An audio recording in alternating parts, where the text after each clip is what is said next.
दोस्तों नमस्कार। आप थंबनेल देख के समझ गए होंगे कि हम प्रैक्टिकल आधारित ड्रेसर के 30 प्रश्नों को यहाँ पे डिस्कस करने वाले हैं।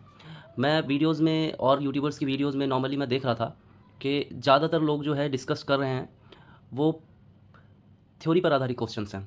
और मेरा एक्सपीरियंस क्या कहता है, जितने एग्ज़ाम मैंने दिए हैं और लोगों को देते हुए देखा है, मेरा एक्सपीरियंस क्या कहता है कि जिस भी एग्ज़ाम में कंपटीशन ज़्यादा होता है, उस एग्ज़ाम में जो डिसीजन जो होता है, वो प्रैक्टिकल क्वेश्चंस पे होते हैं। अब पूछे क्यों? क्योंकि जितने भी लोग बैठे हुए हैं ना एडमिनिस्ट्रेशन में, प्रशासन में जो बैठे हुए हैं, उन्हें भी मालूम है कि इतनी भरी बड़ी मात्रा में जो ड्रेसर के फॉर्म भरे गए हैं, वो सारे एक्चुअल में किए हुए कैंडिडेट नहीं हैं। उन्होंने कहीं कार्य नहीं किया है और उनमें से बहुत सारे लोग ऐसे हैं जिन्होंने सर्टिफिकेट बनवाए हैं, और प्रशासन में बैठे हुए लोग बेवकूफ़ तो है नहीं। तो ऐसे में क्या होता है, जब भी क्वेश्चन पेपर सेट होता है, तो क्वेश्चंस में प्रैक्टिकल बेस्ड आधारित जो कि जो आदमी पहले से काम कर रहा है, अ, ये पता करने के लिए कि इसमें जेन्युइन लोगों का ही सिलेक्शन हो, प्रैक्टिकल्स के क्वेश्चन ज़्यादा डाल दिए जाते हैं। तो अभी के जितने भी यूट्यूबर्स हैं, ज़्यादातर मोस्टली वो थ्योरी पढ़ा रहे हैं, एनाटॉमी पढ़ा रहे हैं, फिजियोलॉजी पढ़ा रहे हैं, फार्माकोलॉजी पढ़ा रहे हैं। पर मेरा मानना ये है कि आने वाले एग्जाम में प्रैक्टिकल आधारित क्वेश्चन पूछे जाने वाले हैं, और उसी को लेकर के मैं आज हाजिर हुआ हूँ। अगर आपको ये 30 क्वेश्चन पहली बार मैंने बनाए हैं, अगर आपको अच्छे लगेंगे तो आगे मैं कंटिन्यू करूँगा। तो आपसे आग्रह है कि कम से कम एटलीस्ट ये 30 क्वेश्चन देखने की कोशिश करें, चाहे वीडियो आपको अच्छा लगे ना लगे। और लास्ट में आप कमेंट जरूर करके बताएं कि ऐसे क्वेश्चन पूरे और बनाने चाहिए कि नहीं बनाने चाहिए। जहाँ तक मेरा अनुभव है, मैं कंफर्म कह सकता हूँ कि प्रैक्टिकल्स के क्वेश्चन के आधार पर ही वो जो नकली सर्टिफिकेट वाले लोग हैं या जिन्होंने बनवाए हैं सर्टिफिकेट, उनको साइड करने का कार्य करेंगे। चलिए दोस्तों, क्लास को स्टार्ट करते हैं। सबसे पहले आप देख पा रहे होंगे BTSC dresser exam objective question set 1, created by all India medical update by Imtiaz. सबसे पहले फर्स्ट क्वेश्चन पे हम जाते हैं। मैं हिंदी और इंग्लिश दोनों में रख रहा हूँ इस क्वेश्चन को। Solution commonly used for wound dressing, मतलब जख्म को साफ करने के लिए, घाव को साफ करने के लिए सामान्यतः कौन से घोल का उपयोग किया जाता है। सबसे पहले अगर कोई भी जख्म आपके पास आता है तो उसको वॉश करने के लिए किस चीज़ का यूज़ करेंगे? तो साथियों, इसका जो सही आंसर है वो है नॉर्मल स्लाइन। जैसे भी आपके पास कोई भी जख्म अगर आता है, सबसे पहले पट्टी के लिए, ड्रेसिंग के लिए, तो आपको उसको वॉश करना होता है, और वॉश करने का जो सही तरीका है वो नॉर्मल स्लाइन से वॉश करना होता है। चलिए अब नेक्स्ट देखते हैं। विच of the following is style dressing material? निम्नलिखित में से कौन सा, ये निष्कलंक पट्टी, ये सब आपको याद नहीं रहेगा। आप दो चार चीज़ें, दो चार वर्ड है ड्रेसिंग में आपको याद रखने की आवश्यकता है। ये है स्टाइल। स्टाइल क्या होता है? जो कीटाणु मुक्त होता है। मतलब कीटाणु मुक्त करने का मतलब एक मशीन होती है, स्टरलाइजेशन मशीन होती है, उसमें एक 121 डिग्री टेम्परेचर पे ले जा करके जो है ना उसको कीटाणु मुक्त कर दिया जाता है, उसको स्टाइल बोलते हैं। ये वर्ड आपको याद रखना है, क्योंकि आप ये हिंदी का भारी भरकम वर्ड कोई भी याद नहीं रख पाएंगे। स्टाइल वर्ड याद रखना आपको, ये बार बार यूज़ आएगा। इसके ऊपर प्रैक्टिकल के सबसे ज़्यादा क्वेश्चन पूछे जाने वाले हैं। ठीक है, तो दूसरा क्वेश्चन आप देख पा रहे होंगे कि निम्नलिखित में से कौन सा स्टाइल पट्टी सामग्री है? ठीक है, following is style dressing material, तो कौन सा है इसमें? कॉटन बॉल, गॉज पैड, हाथ तौलिया या पट्टी रोल? तो देखिए, कॉटन बॉल भी एक तरीके से पट्टी सामग्री होता है, गॉज पैड भी पट्टी सामग्री होता है, हाथ तौलिया पट्टी सामग्री नहीं होता, और पट्टी रोल भी पट्टी सामग्री होता है। तो ये क्वेश्चन में जो है कि स्टाइल कौन कौन से हैं, तो हाथ तौलिया को छोड़ के, ठीक है, हाथ तौलिया को छोड़ के इसमें सारे जो ऑप्शन हैं ये सही होंगे। तीसरे क्वेश्चन में आप देखना, the primary purpose of dressing a wound is to, के घाव को पट्टी करने का मुख्य उद्देश्य क्या होता है, मतलब घाव को पट्टी क्यों करते हैं? तो घाव को पट्टी करने का मुख्य उद्देश्य जो होता है, संक्रमण को रोकना होता है, कि संक्रमण रुक जाए, बाहर के एटमॉस्फेयर से कांटेक्ट में ना आए, ताकि संक्रमण रुक जाए। Next question, which antiseptic is commonly use during dressing? तो ड्रेसिंग के टाइम पे जो है, ड्रेसिंग के टाइम पे कौन सा एंटीसेप्टिक जो है कॉमनली यूज़ होता है? पट्टी के दौरान सामान्य कौन सा एंटीसेप्टिक उपयोग किया जाता है? तो कौन सा उपयोग किया जाता है? सबको पता है, आयोडीन, बीटाडीन जिसको बोलते हैं। आयोडीन का जो है इस्तेमाल जो होता है किसमें? एंटीसेप्टिक में, कि गॉज पे हम जो है बीटाडीन लगाने के बाद फिर पट्टी लपेटते हैं। तो आयोडीन हो गया इसका अंदर। फिनॉल जो दिख रहे हैं ये भी पहले यूज़ होता था, लेकिन बड़ा दिक्कत करता है ये जब जख्म पे लगाते हैं, तो इसलिए अब ये यूज़ नहीं होता। फॉर्मेलिन, इसके बारे में मैं बता दूं, फॉर्मेलिन क्या होता है? जब भी कोई इंस्ट्रूमेंट जो है उसको ना अनस्टाइल, अगर अनस्टाइल हो गया, उसको स्टाइल करने के लिए इसका घोल बना करके फॉर्मेलिन के घोल से, फॉर्मेलिन बेसिकली स्टरलाइजेशन में यूज़ होता है। स्टरलाइजेशन मतलब कीटाणु मुक्त करने में, आपको इतना याद रखना है। फॉर्मेलिन एक तरीके का लिक्विड पदार्थ होता है, पानी में डालते हैं उसको, और वो जो है किस लिए यूज़ होता है? कीटाणु मुक्त करने के लिए किसी इंस्ट्रूमेंट को। हालांकि बेसिकली तो वो ऑटोक्लेव के लिए कहीं और जाता है, लेकिन फॉर्मेलिन का आपको याद रखना है कीटाणु मुक्त के लिए। इसके अलावा अब आगे देखिए, हाइड्रोजन पेरोक्साइड। अब हाइड्रोजन पेरोक्साइड क्या है? ये भी यूज़ पट्टी में ही होता है, लेकिन बेसिकली ये यूज़ बहुत कम करते हैं। किस केसेस में करते हैं? खास करके बाइक से घिसड़ने के जो केसेस आते हैं, ये आपको हो सकता है क्वेश्चन पूछ ले, प्रैक्टिकल बेस्ड क्वेश्चन, हाइड्रोजन कब यूज़ करेंगे। लाइक आपके पास बाइक से घिसड़ करके कोई आदमी आया है और उसके ना मतलब बालू पत्थर वगैरह जो है, छोटे छोटे कण जो हैं जख्म में घुसे पड़े हैं, तो ऐसे में आप उसको निकालेंगे कैसे? वॉश कर करके नहीं निकाला जा सकता वो, तो ऐसे में छोटे छोटे कण है तो उसके ऊपर पैराऑक्साइड जो है डाला जाता है, ताकि वो जो है छोटे छोटे कण जो है पैराऑक्साइड के साथ वो बाहर आ जाएँ, तो उसमें यूज़ करते हैं। बेसिकली इसको यूज़ नहीं किया जाता, क्योंकि बहुत ही जलन होती है पेशेंट को यूज़ जब करते हैं तो। पाँचवा question, which instrument is use to remove dressing? अच्छा, ड्रेसिंग को रिमूव करने के लिए, पट्टी को हटाने के लिए कौन सा उपकरण उपयोग किया जाता है? ठीक है, तो किसको उपयोग करेंगे, किसको उपयोग करेंगे? तो आप देख पा रहे होंगे, काटना है ना उसको, तो कैंची का उपयोग किया जाएगा पट्टी को काटने के लिए, तो कैंची हो गया। लेकिन साथियों मैं ना और ऑप्शन जो है इसको भी साथ के साथ आपको बताता चलूँगा। आप देख पा रहे होंगे इसमें ये है फॉरसेप्स, नीडल होल्डर, स्कैल्पल, ये 3 ऑप्शन जो है ना इसमें से पक्का गारंटेड लिख के दे रहा हूँ मैं कि इन चारों ऑप्शंस में ना कम से कम 2 से 3 क्वेश्चन आपके पास आने वाले हैं, क्योंकि जो ड्रेसर का जो हथियार होता है ना यही है, नीडल होल्डर, स्कैल्पर और फोर्सेप्स। तो चलिए मैं ना इस यहाँ पे वीडियो होल्ड कर करके ना मैं सबसे पहले आपको दिखाऊंगा कि फोर्सेप्स और नीडल होल्डर और स्कैल्पल है क्या। हेलो, हाँ साथियों, देखिए ये फ़ोटो मैंने डाउनलोड किया है आपके लिए। सबसे पहले आप देखिए कि ये क्या है, ये आपको दिख पा रहा होगा, स्कैल्पल बोलते हैं इसको। स्कैल्पल का क्या काम होता है? बेसिकली ये सर्जन का या डॉक्टर्स का या ड्रेसर का, जिसका भी कह लें, एक तरीके से उनके लिए चाकू है ये। चाकू का काम क्या होता है? काटना, चाहे टिश्यू काटना हो, चाहे एक्स्ट्रा मसल्स काटने हो, ये काटने के काम आता है। ये स्कैल्पल के आगे ये जो ब्लेड लगा हुआ है ये रिमूवेबल होता है, और पेशेंट के साथ जब चेंज करते हैं पेशेंट को, तो ये जो है नीडल जो है चेंज होता है। ये स्कैल्पल ध्यान रखना है, स्कैल्पल के क्वेश्चंस आएंगे किस लिए यूज़ होता है? टिश्यू काटने के लिए, या किसी भी चीज़ को, बॉडी के किसी भी पार्ट को काटने के लिए ऑपरेशन में, सर्जरी में यूज़ होता है ये चीज़, ठीक है। अब दूसरा क्वेश्चन आप देखिए, दूसरा क्वेश्चन आप देख पा रहे होंगे, नीडल होल्डर। क्वेश्चन नहीं, दूसरा ऑप्शन ही है ये। तो नीडल होल्डर, नीडल होल्डर क्या है?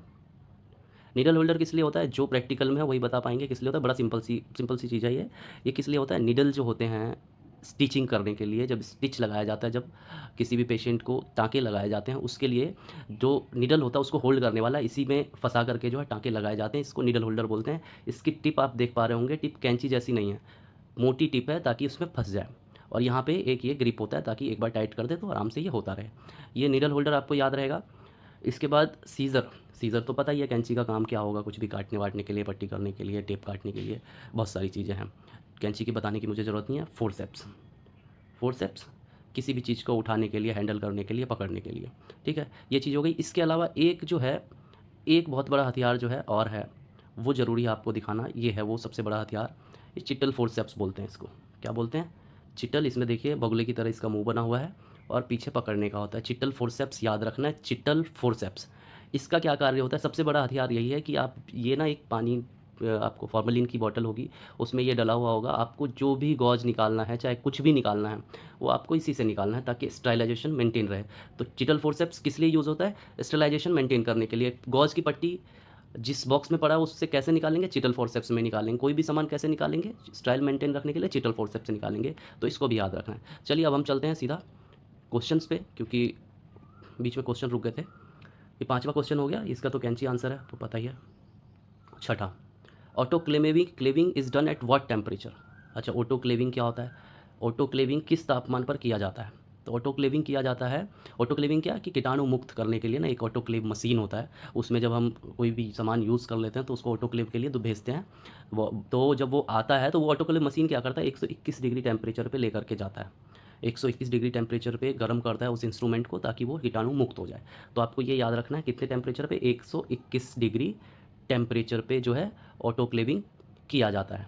साथियों ये पीडीएफ ना मैं आंसर के साथ आपको टेलीग्राम ग्रुप में शेयर कर दूंगा। आप टेलीग्राम मैंने डिस्क्रिप्शन बॉक्स में डाल दिया, आप ज़रूर उस पर क्या नाम है ज्वाइन कर लें, तो मैं वो डाल दूंगा, तो आप जो है इसको इजीली दोबारा से रिवाइज़ कर पाएंगे। हालांकि ज़रूरत नहीं पड़ेगी, मैं जिस हिसाब से समझा रहा हूँ आपको याद हो जाएगा ये।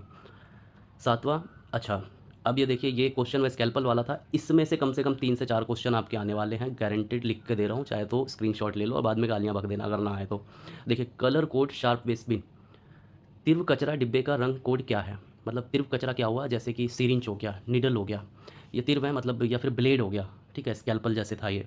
तो अगर ये टूट जाए या फिर यूज़ होने के बाद इसको कहाँ डालेंगे हम? तो भाई पन्नी में तो डालेंगे नहीं, तो वो एक मतलब हार्ड बोर्ड का बना हुआ होता है, जिसको वाइट कलर का होगा, वो हमेशा जो होगा किस कलर का होगा?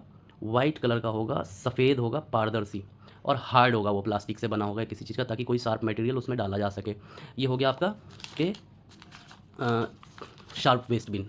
मतलब कि तीव्र कचरा डिब्बा, कि शार्प मतलब कि बिल्कुल जिससे छेद हो सके, तो उसको किस में डाला जाता है, बॉक्स टाइप का डब्बा होगा और सफ़ेद कलर का होगा। अब आ जाइए रेड में क्या डाला जाता है।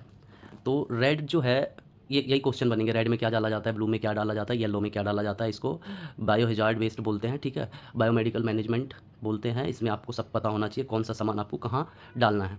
तो सबसे पहले जो रेड में जो डालते हैं, रेड में डालते हैं इन्फेक्टेड सामान, चाहे वो ग्लव्स हो, गॉज हो, मास्क हो, जिससे इन्फेक्शन फैलने के चांसेस हों, ठीक है, कि अगर वो ओपन रहेगा या इधर उधर फेंक दिया गया तो दूसरों को इन्फेक्शन हो सकता है। तो आपको ध्यान रखना है, रेड को बायोहजार्ड वेस्ट के लिए यूज़ करते हैं। और इसमें क्या क्या डालते हैं, इन्फेक्टेड ग्लव्स हो, गॉज हो, मास्क हो, रुई हो, कुछ भी सामान हो जो इन्फेक्टेड होगा, उसको कहाँ डालेंगे, रेड में डालेंगे। अब आ जाइए ब्लू। इन्फेक्टेड का मतलब हाईली इन्फेक्टेड बता रहा हूँ मैं, ठीक है। अब आ जाइए ब्लू। ब्लू कहाँ, ब्लू में क्या क्या डालते हैं, ब्लू जो है एक तरीके से जो है फार्मास्यूटिकल वेस्ट के लिए होता है। फार्मास्यूटिकल वेस्ट मतलब कि जैसे कोई दवाई की टैबलेट नीचे गिर गया पेशेंट को देते हुए नर्स से, तो वो कहाँ डालेगी उसको, वो ब्लू में डालेगी। या फिर कोई इंजेक्शन जो है बच गया, ठीक है, तो वो कहाँ डालेगी। तो या फिर कोई भी मेडिसिन जो है एक्सपायर हो गए, तो वो कहाँ डालना है, वो डालना है ब्लू में, ठीक है। तो ये है क्या, टैबलेट, इंजेक्शन, एक्सपायर मेडिसिन, ये ध्यान रखना आपको। अब येलो में क्या क्या डालना होता है, येलो में बायोलॉजिकल वेस्ट डाले जाते हैं। बायोलॉजिकल वेस्ट क्या क्या हो गया, बायोलॉजिकल वेस्ट नहीं, बायोलॉजिकल सब्सटेंस बोल लो उसको। जैसे ब्लड हो गया, ठीक है, अब मान के चलो 2 यूनिट ब्लड आया था, 1 यूनिट पेशेंट को लगा, दूसरा यूनिट का क्या करना है, तो ब्लड जो है उसको किस में डालेंगे, येलो में, ठीक है।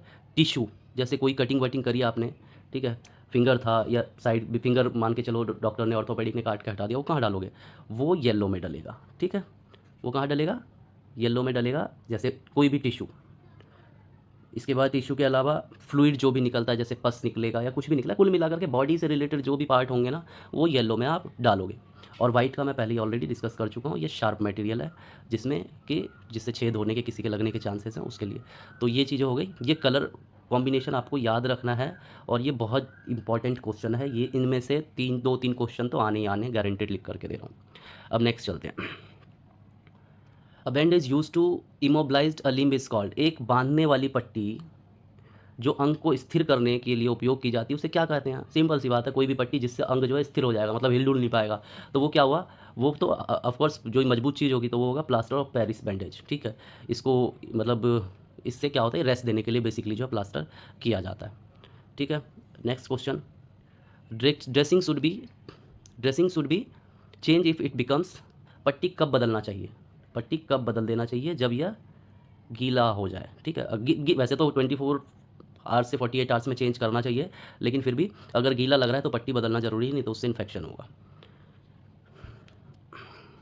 विच of the following is not dressing material. निम्नलिखित में से कौन सा पट्टी सामग्री नहीं है, कौन कौन सा नहीं है, गॉज। गॉज क्या होता है, सबसे पहले गॉज गॉज गॉज गॉज बोले जा रहा हूँ, मैं बता दूँ गॉज क्या होता है जिसको नहीं पता।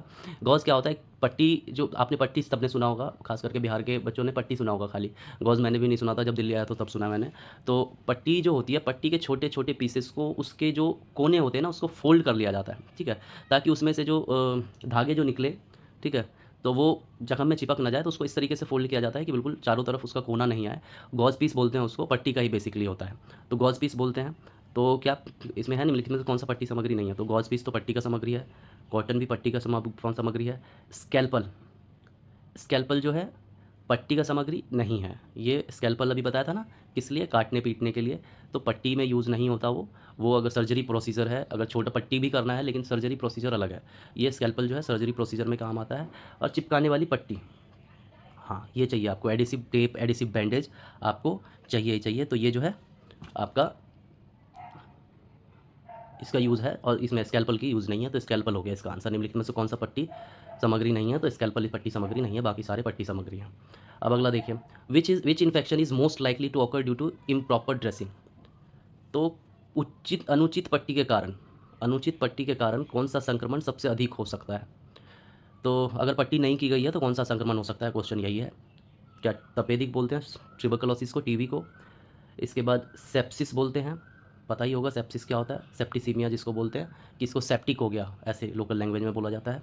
मलेरिया, या हेपेटाइटिस ए। तो पट्टी ना होने से कौन सी बीमारी आपको लग रही है, सेप्टिक जिसको बोलते हैं, सेप्सिस जिसे बोलते हैं, सेप्टिसीमिया जिसे बोलते हैं, ये बीमारी आपको हो सकती है। अगर पट्टी प्रॉपर नहीं की गई तो इन्फेक्शन फैल सकता है, जिसको सेप्टिसीमिया बोलते हैं, याद रहेगा। Which of the following is use to secure a dressing in place. पट्टी को जगह पर रखने के लिए निम्नलिखित में से कौन सा उपयोग किया जाता है? क्या सुई का उपयोग करते हैं पट्टी को जगह करने के लिए? नहीं। धागे का? नहीं। पट्टी, दस्ताना? पट्टी का यूज़ करते हैं, हाँ, पट्टी को जगह पर रखने के लिए पट्टी का ही यूज़ किया जाता है, दस्ताने का नहीं। तो इसका आंसर जो है सी है, याद रहेगा। Which of the following is sine of wound infection? निम्नलिखित में से कौन सा घाव संक्रमण का संकेत है? अच्छा, घाव देख करके ना पता लग जाता है कि संक्रमित है या ठीक है। तो सबसे पहले निम्नलिखित में कौन सा घाव संक्रमण का संकेत है? क्या लालिमा, रेडनेस हो रही है तो क्या ये संक्रमण है? सूजन हो रही तो क्या ये संक्रमण है? पस डिस्चार्ज हो रहा है तो क्या ये संक्रमण है? तो इसमें जो है चारों जो हैं उपरोक्त सभी, अगर रेडनेस है, स्वेलिंग है या फिर पस डिस्चार्ज हो रहा है, चारों में अगर चारों हैं, मतलब तीनों में से कोई भी ऑप्शन अगर जख्म देख करके लग रहा है, दैट मीन्स कि वो संक्रमित है, इन्फेक्शन है उसको। तो रेडनेस भी हो या सूजन हो, चाहे वो पस निकल रहा हो, इसका मतलब उसको इन्फेक्शन है, पट्टी की तुरंत आवश्यकता है। 14 which clubs are use during wound dressing? घाव की पट्टी के दौरान कौन से दस्ताने उपयोग किए जाते हैं? कौन से दस्ताने? दस्ताने दो तरीके के होते हैं दोस्तों। सबसे पहला होता है स्टाइल दस्ताना और होता है अनस्टाइल दस्ताना, ठीक है। तो स्टाइल दस्ताना क्या होता है? वही कीटाणुमुक्त। और अनस्टाइल क्या होता है कि वो जस्ट ऐसे ही नॉर्मल काम करने के लिए होता है। तो आपको कौन से दस्ताने की ज़रूरत होती है पट्टी करने के लिए? तो आपको स्टाइल ग्लव्स की ज़रूरत होती है। Which method is use for sterilising material instrument? अच्छा, मटेरियल इंस्ट्रूमेंट जो होते हैं, जैसे अभी स्कैल्पल बताया मैंने, चिटल फॉरसेप्स बताया, सीजर बताया, तो उसको स्टेराइल करने के लिए कौन सा तरीका उपयोग किया जाता है? उबालने का, धोने का, ऑटोक्लेव का या डिटॉल में भिगोने का? तो ये 15वां क्वेश्चन है। तो इसमें बेसिकली जो है ऑटोक्लेविंग का तरीका मेटल के लिए अपनाया जाता है। और ऑटोक्लेविंग मशीन ऊपर मैं ऑलरेडी बता चुका हूँ कि जब आप कोई सामान यूज़ कर लेंगे तो उसको ऑटोक्लेव करने के लिए भेजेंगे, वो अलग डिपार्टमेंट होता है, वहाँ से ऑटोक्लेव होकर के आपके पास वो सामान आता है। Which is the first step in dressing a wound? सबसे पहला स्टेप जो है घाव की पट्टी करने का, सबसे पहला स्टेप क्या है? सबसे पहला स्टेप देखिए, हाथ धोना सबसे पहला स्टेप है, ठीक है। उसके बाद मलहम लगाना, पट्टी खोलना, कैंची का उपयोग करना नहीं, उससे पहले सबसे पहले फिर पट्टी खोलना किससे? कैंची का उपयोग करके, और इसके बाद मलहम लगाना, इस तरीके से। लेकिन आपको खाली ये रखना है, सबसे पहला क्या? हाथ धोना। और सबसे लास्ट पूछ रहे कि घाव की पट्टी करने का सबसे लास्ट कदम क्या है? तो उसमें ये मत बोल दें पट्टी बांधना, बस हाथ धोना ही है। जैसे ही आप पट्टी करके हटोगे तो सबसे लास्ट काम भी हाथ धोना ही है। What is the function of dressing? पट्टी का कार्य क्या है? पहले ही बता चुका हूँ क्या कार्य है। सबसे पहले मैंने अभी जो ऊपर क्वेश्चन आया था उसमें मैंने बताया था कि इन्फेक्शन को रोकने का कार्य है, ये पहले बता चुका हूँ मैं। इसके बाद ऑब्जर्व, अवशोषित, ऑब्जर्व एक्सुडेट, ये हिंदी में क्या लिखा हुआ है मुझे समझ नहीं आ रहा इतना। तो मतलब कि जो भी निकलेगा उससे उसको अवशोषित करने का, मतलब कि एब्जॉर्ब करने का। इसके बाद है स्टॉप ब्लीडिंग, ब्लड को रोकने का। प्रिवेंट इन्फेक्शन, इन्फेक्शन को रोकने का। ये सारे काम जो हैं पट्टी के हैं, ठीक है। What is use to clean a minor wound? मामूली घाव को साफ़ करने के लिए क्या उपयोग किया जाता है? ठीक है, नॉर्मल घाव जो है उसको साफ़ करने के लिए क्या उपयोग किया जाता है? तो इसमें आप देख पा रहे होंगे नॉर्मल सलाइन पहले ही बता चुका हूँ मैं कि नॉर्मल सलाइन यूज़ होता है, सामान्य नमक। अब कुछ लोगों को शायद नॉर्मल सलाइन नहीं पता हो, तो इसमें ये नहीं है, ये हिंदी में लिख रखा है सामान्य नमक, ऐसा कुछ नहीं है। जब हम डॉक्टर के पास जाते हैं वो बॉटलें जो चढ़ाता है ना, ठीक है, वो बॉटल जो होती है उस बॉटल में डीएनएस होता है, नॉर्मल सलाइन होता है, आरएल होता है। तो वो जो बॉटल हॉस्पिटल्स में आती है या आप हर डॉक्टर के पास होता है, बोतल चढ़ा दो, जो जाते हो आप बोतल चढ़वाने, तो उसमें एक होता है, उस पर लिखा होता है NS, उसको नॉर्मल सलाइन बोलते हैं। वो चढ़ाया भी जाता है पेशेंट को, नॉर्मल उसको नमक का पानी ही होता है वो। और इसके बाद वो यूज़ किस में हम करते हैं? जख्म को धोने के लिए भी यूज़ करते हैं।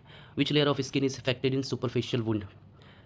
एक उथला घाव किस त्वचा को परत को प्रभावित करता है? ठीक है, अच्छा, कि सुपरफिशियल वुंड जो होता है, तो आपको पता होगा कि स्किन के लेयर होते हैं, वो और सब यूट्यूबर्स आपको पढ़ा रहे होंगे थ्योरी में। मैं वो उस पे नहीं जाऊँगा, अगर मैं तो सिर्फ प्रैक्टिकल क्लास ही लूँगा आपका।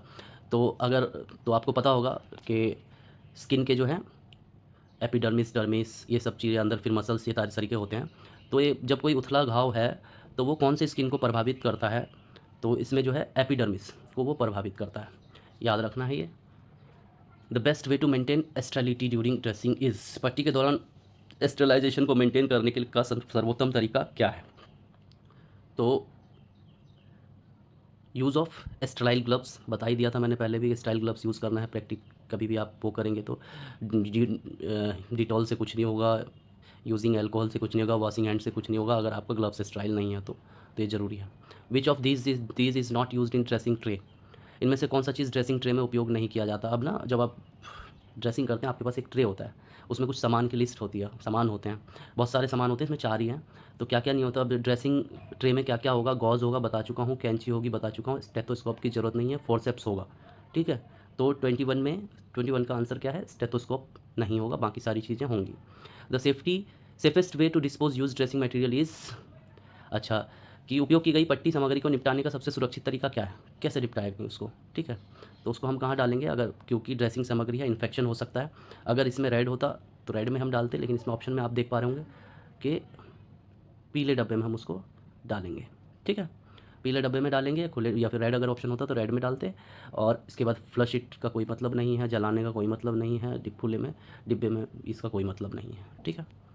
Which is the dressing is used for Burns, अच्छा, बर्न्स के लिए कौन सी ड्रेसिंग यूज़ होती है, जलने के लिए कौन सी पट्टी उपयोग की जाती है, इसका नाम खाली याद रखना है, ऑक्लूसिव, ठीक है। ऑक्लूसिव ड्रेसिंग बोलते हैं, जले होने पे जो पट्टी यूज़ की जाती है उसको खाली याद करने की ज़रूरत है, वर्ड आपको याद करना पड़ेगा, हिंदी में भी और इंग्लिश में भी सेम ही वर्ड है, occlusive. When should you wash hand during dressing, start करने से पहले, बिफोर एंड आफ्टर दोनों बताया था मैंने, क्वेश्चन बनेगा। पट्टी करते समय हाथ कब धोने चाहिए, बता दिया, पहले और बाद में। The ideal duration to change a dressing is, पट्टी बदलने का आदर्श समय कितने समय में होता है, ये भी शायद बातों बातों में मैं बता गया आपको, 24 से 48 घंटे का टाइम होता है, इसमें बदल देना चाहिए, आइडियल टाइम है ये। घाव की पट्टी करने का सही क्रम क्या है, ठीक है। तो घाव की पट्टी करने का सही क्रम जो है, सबसे पहले हाथ धोना बता चुका हूँ मैं, दस्ताने पहनना, घाव को साफ़ करना, पट्टी लगाना, और एक यहाँ पे ऑप्शन और आना था, हाथ को फिर से साफ़ करना, ठीक है, ये याद रहे आपको। विच of the following indicate ceiling wounds, निम्नलिखित में से कौन सा घाव के ठीक होने का संकेत है। लालिमा मैंने बताया था इन्फेक्शन का संकेत है, मवाद इन्फेक्शन का संकेत है, सूजन भी इन्फेक्शन का संकेत है। अब है ये ग्रेनुलेशन ऑफ टिश्यू, अगर टिश्यू जो है ना, ग्रेनुलेशन बोलते हैं टिश्यू का भराव, ठीक है। अगर टिश्यू थोड़ा बहुत भरना चालू हो गया ना, जब हमसे थोड़ा सा उथला हो रहा है, तो इसका मतलब ये जो है ठीक हो रहा है। 88वां, what is use to cut sterile gauze, अब स्टराइल गॉज है तो उसको किसी से यूज़ करेंगे काटने के लिए, तो स्टराइल कैंची ही चाहिए होगी, ये दिख ही रहा होगा आपको। लेकिन अगर इसमें क्वेश्चन ये होता है कि what is use to cut unsterile gauze, तो उसको अनस्टाइल कैंची से काट सकते हैं, उस कैंची से काटने के बाद फिर वो ड्रम में कर करके जो है आपके ऑटोक्लेव के लिए जाएगा, और ऑटोक्लेव होकर के आ जाएगा, तो फिर उसमें जो भी चीज़ें लगेगी वो ऑटो स्टराइल लगेगी। Who can perform wound dressing, अच्छा, ड्रेसिंग कौन कौन परफॉर्म करता है, डॉक्टर भी करते हैं, ओटी में जो बड़े बड़े केसेस होते हैं उनको डॉक्टर को ही परफॉर्म करना होता है, ठीक है। खास करके जो सेंसिटिव केसेस होते हैं, मोस्टली पट्टी जो है ओटी में डॉक्टर्स ही करते हैं, जितने भी बड़े केसेस होते हैं, ऑपरेशन के बाद फर्स्ट जो पट्टी होती है डॉक्टर करते हैं। इसके बाद प्रशिक्षित नर्स, ट्रेन नर्स को भी पट्टी की पूरी जानकारी होती है। हर वार्ड में हर जगह भी ड्रेसर आम नहीं होते, तो नर्सेज़ का ही कार्य है, नर्सेज़ करती हैं। जहाँ पे वार्ड बॉय अवेलेबल होते हैं तो वार्ड बॉय भी करते हैं, और लगभग सभी स्टाफ को जो है ये जो है खास करके मेडिकल टर्म जो होता है, कंबाइंड टीम का एक एफर्ट होता है, तो ऐसा कुछ नहीं है कि ये काम उसका है, ये काम उसका है, सबको सब काम करना होता है, और सबके कार्य की लिस्ट में जो है ये चीज़ें मेंशन है कि ये काम आपका है। अब आगे है, in which case should you not use alcohol on wounds, ठीक है। घाव पर अल्कोहल का उपयोग कब नहीं करना चाहिए, ठीक है।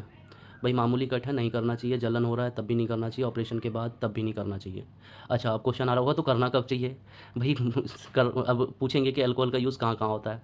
सबसे पहले तो अभी कोरोना जब चला था तो हाथ में आप ले रहे थे हैंड सैनिटाइज़र, तो जब हम हाथ वॉश कर लेते हैं ड्रेसिंग के बाद या किसी भी मेडिकल प्रोसीजर के बाद, तो उसके बाद अल्कोहल लगाते हैं। इसके बाद इंजेक्शन देते टाइम, अगर इंजेक्शन दे रहे हैं तो सबसे पहले रुई पे लगा करके जो है उस जगह को जो है अल्कोहल से क्लीन किया जाता है, उस टाइम यूज़ होता है। या किसी को आईवी चढ़ाना है, आरएल एनएस वगैरह, तो उस टाइम भी उसको क्लीन किया जाता है। इसके अलावा और जितने भी जब सर्जरी के प्रोसेस होते हैं, प्रोसीजर होता है, तो उस टाइम पे अल्कोहल से ही सबसे पहले जो है उस पार्ट को क्लीन किया जाता है। हालांकि वहाँ पे पहले कटकुट लगा हुआ नहीं होना चाहिए, तभी वो क्लीन करना ईजी रहेगा, नहीं तो जलन होगी पेशेंट को। तो साथियों, लगभग 30 क्वेश्चन हम खत्म कर चुके, और इस 30 क्वेश्चन से मतलब मैं कह रहा हूँ कि कम से कम अगर ये 30 क्वेश्चन आपके हो जाएंगे तो कम से कम इसमें से ऐसे 60-70 क्वेश्चन इस टाइप के क्वेश्चन आएंगे, तो आप अटैम्प्ट कर सकते हो। ये प्रैक्टिकल क्वेश्चन है और ऐसे क्वेश्चन अभी बहुत हैं। तो अगर आपको लगता है कि मेरे इस क्वेश्चन से कुछ आपको फ़ायदा होने वाला है, तो आप मुझे कमेंट सेक्शन में बताओगे कि हाँ, ऐसी वीडियो और बनाए जाएँ, तभी मैं बनाऊँगा, क्योंकि मैं पहले ही जॉब में हूँ और मेरी खुद की प्रिपरेशन भी चल रही है। अभी एम्स में सिलेक्शन भी हो गया है, तो मेरे पास इतना टाइम नहीं है। अगर आप लोग को वीडियोस ठीक नहीं लग रही होगी तो मैं नहीं बनाऊँगा। अगर आपको कुछ फ़ायदा हो रहा है, आपको लगता है ये कुछ प्रोडक्टिव बना रहे हैं, तो आप कमेंट ज़रूर करना। कमेंट कर के आप बताओगे, कम से कम 10 से 15 कमेंट या 20 कमेंट भी कम से कम आएँगे, तो मैं आगे हर पर डे के हिसाब से कम 30 क्वेश्चन आपको डालूँगा। और ये 30 क्वेश्चन इतना इफ़ेक्ट ज़रूर करेंगे, क्योंकि इतनी सारी पोस्ट के लिए जो लोगों ने भरा है ना, उनको काटने का काम एडमिनिस्ट्रेशन जो करेगा ना। जब मैं एडमिनिस्ट्रेशन में था, तो जैसे ही हम किसी का इंटरव्यू प्लान करते थे ना, और जब सर्टिफिकेट आता था हमारे पास, तो अगर सर्टिफिकेट में डाउट है तो हम इंटरव्यू थोड़ा-सा ऐसा कर देते थे कि इंटरव्यू में प्रैक्टिकल क्वेश्चन जब रहेंगे तो आदमी कितना भी पढ़ कर के आया हो, अगर उसने सर्टिफिकेट फर्जी बना रखा है तो फेल हो जाएगा। तो इसलिए मैं प्रैक्टिकल क्वेश्चन की बात कर रहा हूँ। तो ये प्रैक्टिकल क्वेश्चन होंगे। अगर वीडियो अच्छी लगे कमेंट कर के बताएँ, लाइक करें, शेयर करें और सब्सक्राइब करें। Thank you very much.